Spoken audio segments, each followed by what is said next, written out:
Hello student of class 9 physics. हम अब इस कॉन्सेप्ट पर डेरिवेशन ऑफ काइनेटिक एनर्जी पर डिस्कस करने वाले हैं।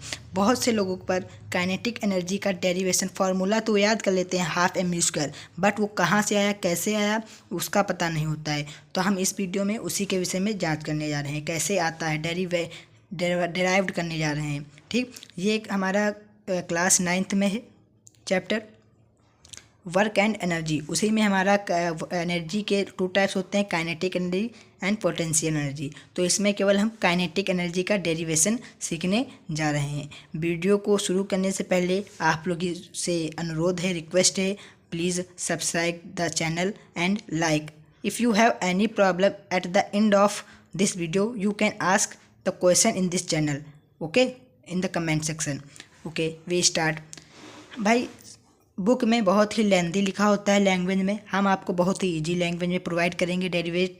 ठीक, अब हम शुरू करते हैं। हम लोग जानते हैं, we know that work is equal to force into displacement. Work is equal to force into displacement. ठीक, ये हम लोग जानते हैं, इसको हम लोग इक्वेशन 1 मान लेंगे। ठीक, अब हम लोग जानते हैं फोर्स इज इक्वल टू क्या होता है, एम ए होता है। ठीक, ये हमने सेकेंड चैप्टर में हम लोग पढ़ चुके हैं फोर्स। ठीक, force is equal to m a होता है, force is equal to m a होता है। इसको हम सेकेंड इक्वेशन मान लेंगे। ठीक, अब हम लोग मोशन की 3 इक्वेशन हम लोगों ने पढ़ी थी, 3 इक्वेशन ऑफ मोशन। उसमें से हमारी ये थर्ड इक्वेशन है मोशन की, 2as is equal to v square minus u square. हमें इसमें s की वैल्यू पुट करना है, तो हम s को इधर रोक लेते हैं और जब इधर कोई चीज़ मल्टीप्लाई कर रही होती है बेटा, उधर जाती है भाइयों बहनों, उधर जाती है तो ये डिवाइड करने लगती है। तो s को रोका, 2a इधर चली गई तो 2a अपॉन में आ गई, v square minus u square upon में 2a।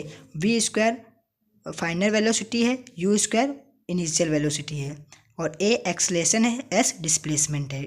यहाँ पर f फोर्स है, m मास है, a एक्सलेशन है, वर्क है w, f फोर्स है, s डिस्प्लेसमेंट है। अब हम इसको थर्ड इक्वेशन मान लेंगे। ठीक, अब put the value of s and f from equation 3rd and 2nd in the equation 1 we get। हम s की वैल्यू और f की वैल्यू इक्वेशन 1 में पुट करेंगे, तब हम देखते हैं क्या पाते हैं। हम लोग s की इक्वेशन f का यहाँ f की वैल्यू फ्रॉम इक्वेशन 2nd से पुट करेंगे फर्स्ट इक्वेशन में f से, फिर s की value equation from equation 3rd से पुट करेंगे। ठीक, तो हम लोग ये पाएंगे W is equal to m a into v square minus u square upon में 2a। अब भाई नीचे 2a है, यहाँ भी a है, दोनों मल्टीप्लाई कर रहे हैं, तो ये एक a, इससे एक a से कट गया। ठीक, यहाँ 2 बचा और यहाँ m बचा। ठीक, अब हम लिखेंगे W is equal to work is equal to mass into final velocity का स्क्वायर और माइनस इनिशियल वेलोसिटी का स्क्वायर अपॉन में 2। हम जानते हैं कि we know that when object start from stationary position then v is equal to 0। हम जानते हैं कि जब कोई ऑब्जेक्ट हमारी स्टेशनरी, जैसे कि ये हमारा पेन है, ये हमारा रुका हुआ है, अब जब ये शुरू करेगा तो इसकी इनिशियल वेलोसिटी जो थी वो कितनी थी बेटा, 0 थी। ये क्योंकि ये स्टेशनरी फॉर्म में था, इसलिए जब कोई भी हमारा ऑब्जेक्ट बॉडी मूव करती है फ्रॉम स्टेशनरी ऑब्जेक्ट से, तो हमारी इनिशियल वेलोसिटी ऑलवेज 0 होती है जब कोई बॉडी या ऑब्जेक्ट स्टेशनरी पोजीशन से मूव करता है। ठीक, स्टेशनरी पोजीशन का मतलब है कि रुका हुआ। ठीक, तो W is equal to m v square minus u की वैल्यू हमने लिख दिया, ये देखो 0 हो जाएगी अपॉन में 2।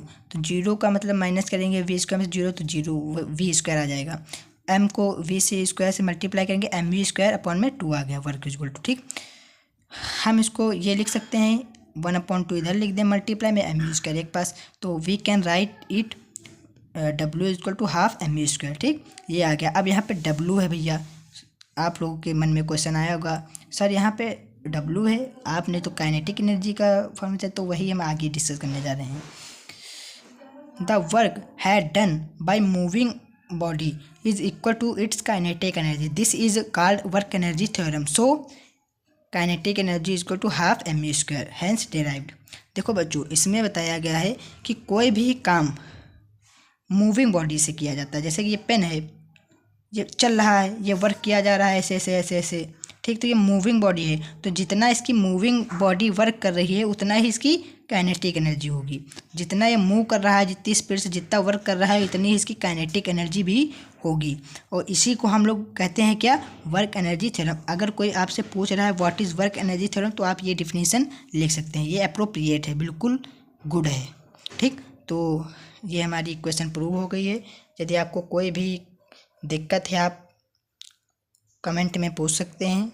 और आप सभी से फिर से अनुरोध है हमारा, हम अपनी वीडियो आपके पास पहुंचा पाएँ, इसीलिए आपसे बहुत ही निवेदन है कि सब्सक्राइब करें, बेल आइकन दबाएं, लाइक करें। Thank you.